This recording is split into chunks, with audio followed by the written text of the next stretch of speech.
היי, צהריים טובים. היום אנחנו ניגע בשאלת $1,000,000, ממש ככה. שאלת $1,000,000, שאלת החיים. מה הייעוד שלנו? מה הייעוד שלנו פה בעולם? ולאלה שישאלו מה כל כך חשוב לדעת מה הייעוד, אני אסביר. למה זה קריטי ביותר. אני אפתח באיזשהו סיפור קצר. יש לי איזה חבר, מולטי מיליונר. ממש ככה, מולטי מיליונר. עשה אקזיט בחברת הייטק, לקח שם 400 מיליון שקל. בנוסף יש לו חברת השקעות ענקית, ואנחנו בקשר מדי פעם. אני מגיע אליו, אנחנו מדברים גם מבחינה עסקית, ויש, אפשר להגדיר את האיש הזה, בוא נגיד ככה, עם משהו מדהים שמצאתי בו, זה הכנות שלו. הכנות.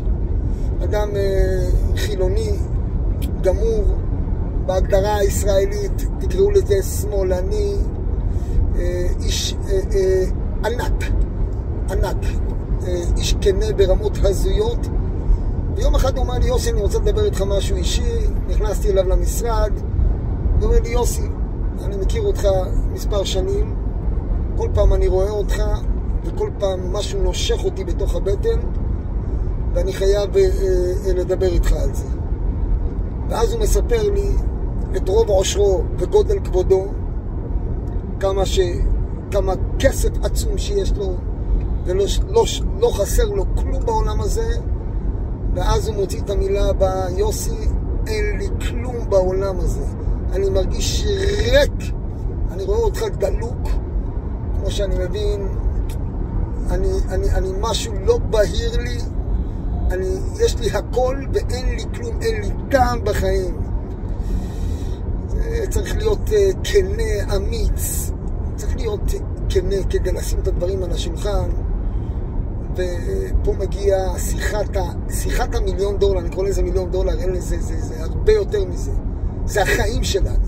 אתה יכול להיות, יש לו משרד במגדל הכי יקר בארץ, עשרות עובדים, אין לו כלום.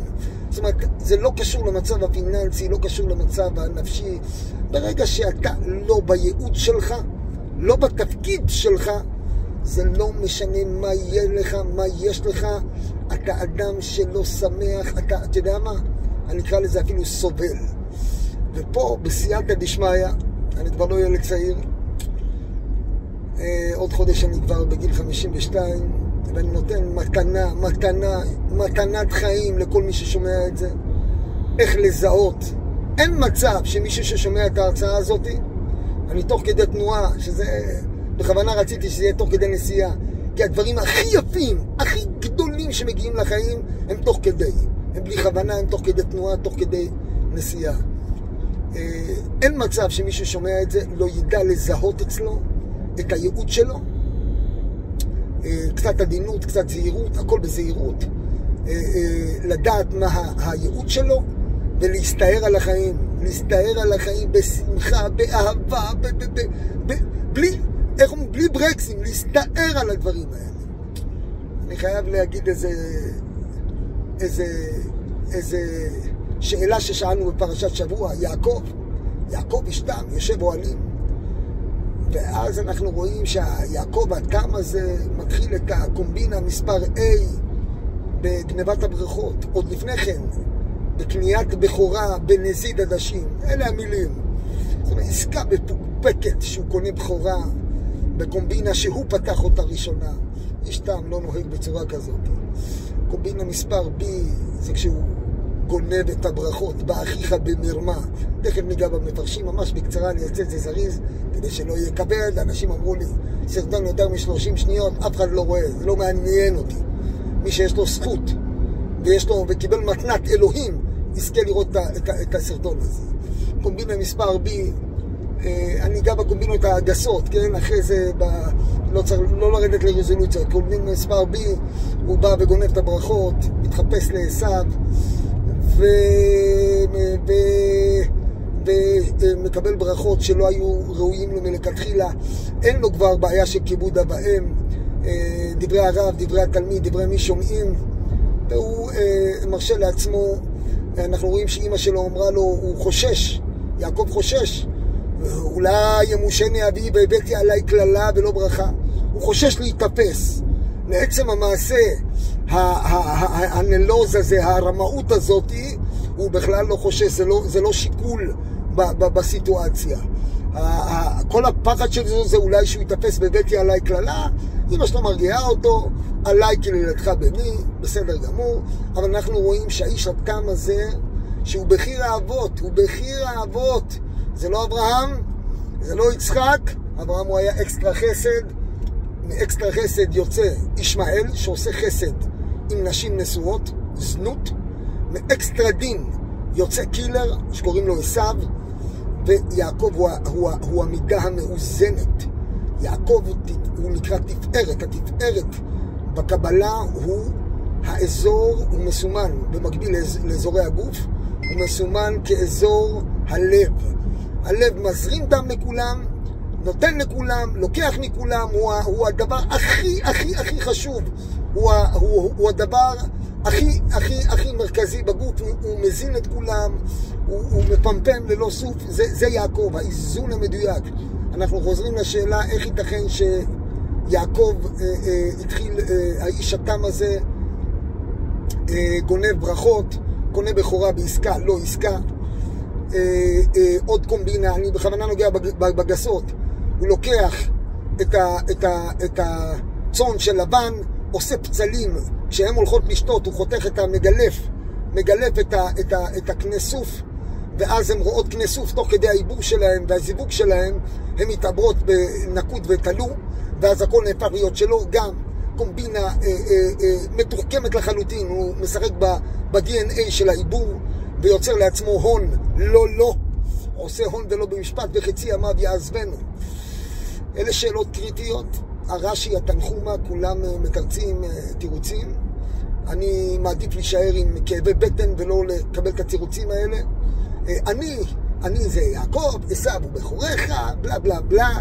אני אומר בכוונה, אני מקצין את זה, בלה בלה בלה. לא אומרים על תנחומה. תנחומה זה דרש תנאים. בשאלה אני אומר, יש פה שאלה צורמת, תשובות צורמות ביותר, אבל התשובה היא מדהימה,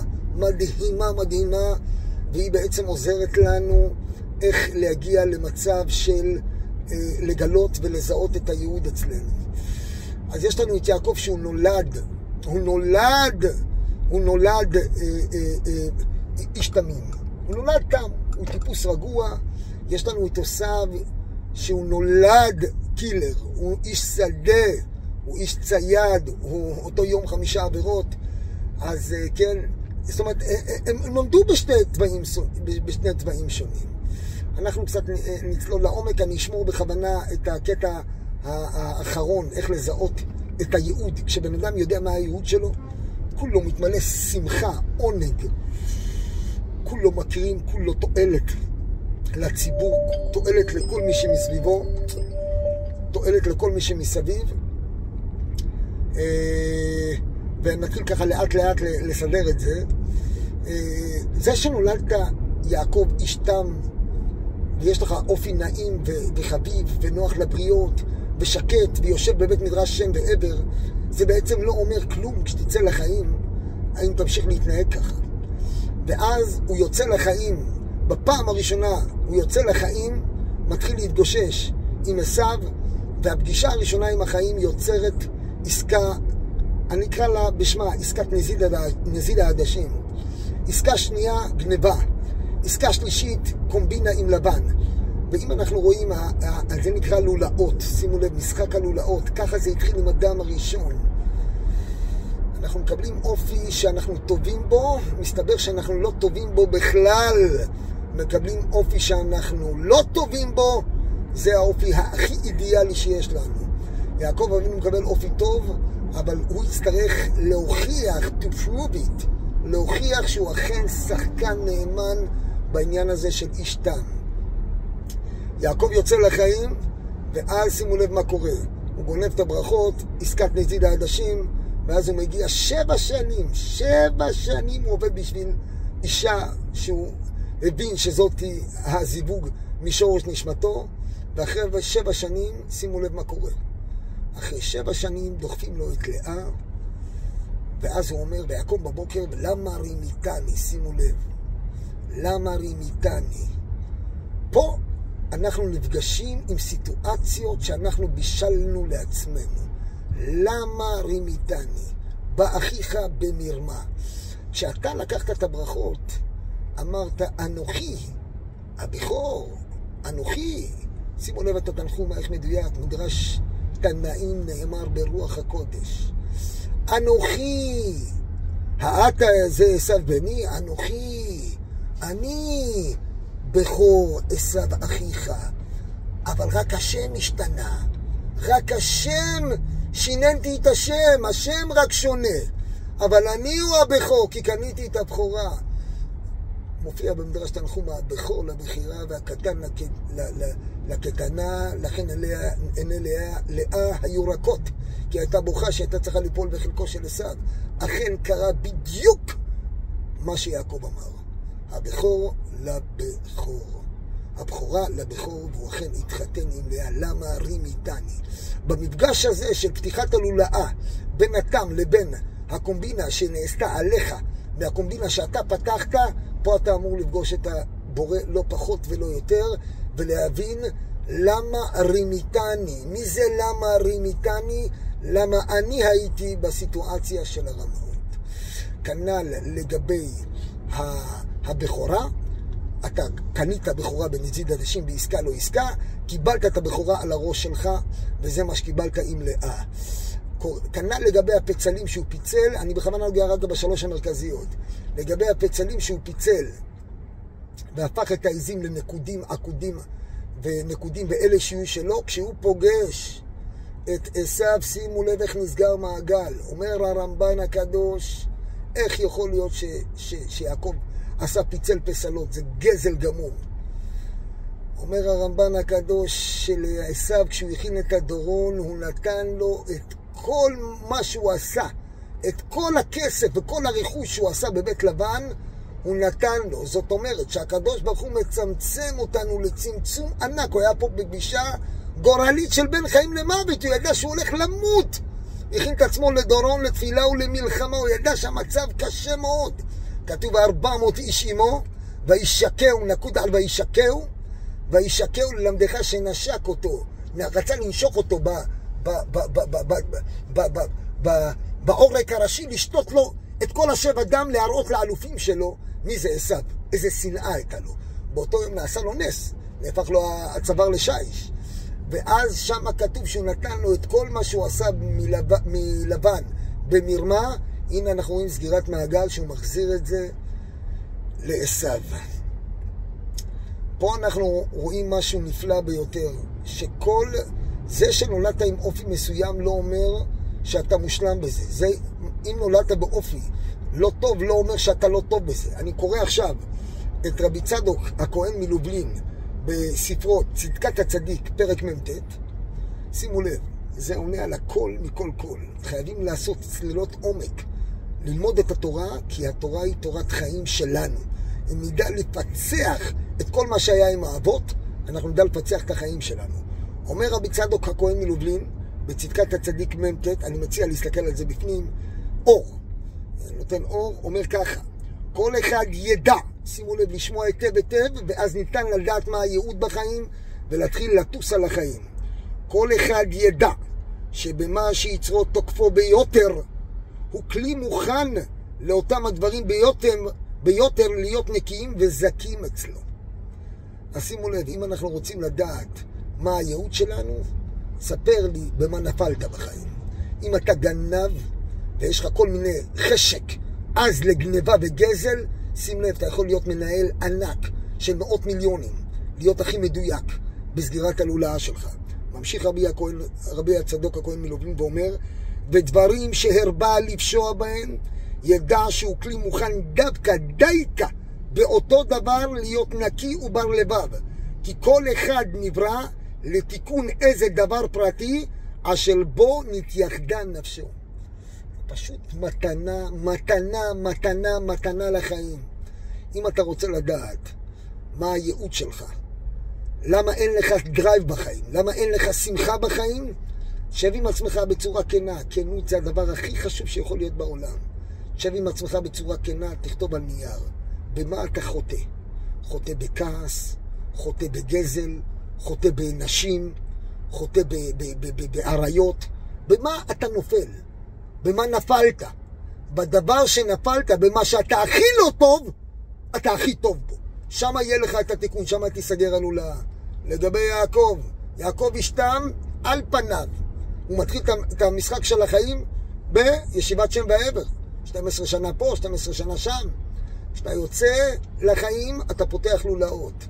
מתי אתה נפגש איתם? כשזה נסגר עליך. למה רימיתני? שימו לב, באחיך במרמה. למה רימיתני? סגרנו. ולמה זה נקרא בחוכמתה, אומר התרגום? בחוכמתה, כי בסגירת המעגל יפול ליעקב הסימון, שמי שרימיתני זה הוא בעצמו, ואז הוא אמור לסגור את המעגל. והוא לא מגרש את לאה ולא כלום. עם לאה הוא זכה להיקבר עם לאה, כי לאה היא ברובד הגדול יותר, הרחב יותר, היא הזיווג שלו. לעומת רחל שבאמת נקברה לבד. עם יוסף רואים את זה גם כן, אומר התנחומה, כן? יוסף זוכה שכל האחים באים ומשתחווים לו. לעומת זה לאה, כל הילדים שלה, כן? הוא זוכה גם לקבל את הבכורה. יוסף מקבל את הבכורה מאפרים ומנשה. ראובן עשה מה שעשה, את הטעות שלו, חילל את המשכבי, עלה.